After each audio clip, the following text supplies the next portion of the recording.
Hi, it's Anna from Myscrap. Do you want to understand more about copper grades? Then this video is for you.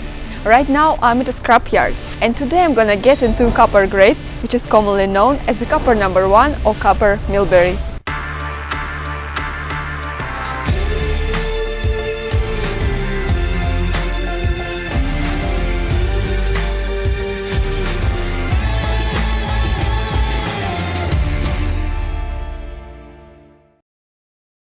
Alright, Copper No.1, bare bright copper or barely No.1 copper wire shall consist of bare unalloyed and uncoated copper wire as per ISRI code.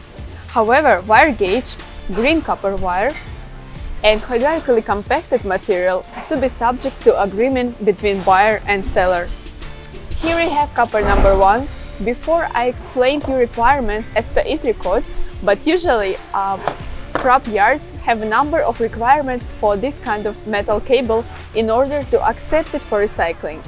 The price of scrap will depend mostly on its quality. In addition, the wire gauge should be larger than 16 gauge in diameter.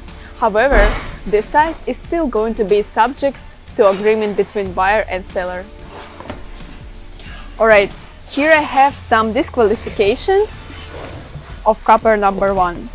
Let's start from corrosion or discoloration. Here you can see corroded copper wire, so it got discolored, and due to this copper wire is not acceptable. The next one is copper with attachment and insulation. So here you can see some attachment, so it should be removed unless the copper wire is also not acceptable.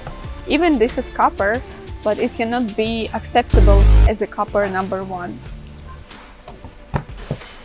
Here you will see also some attachments also should be removed, so this copper wire is not acceptable as a Copper No.1. The last one is burned copper wire.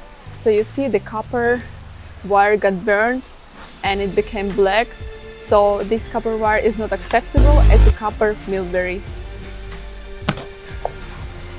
Alright, this kind of copper are not acceptable as a Copper No.1 and it belongs to other grade. I hope you found this video useful and took some notes. In the next video I'm gonna get into other copper grades, so don't forget press subscribe button. Thank you for watching me, see you next time.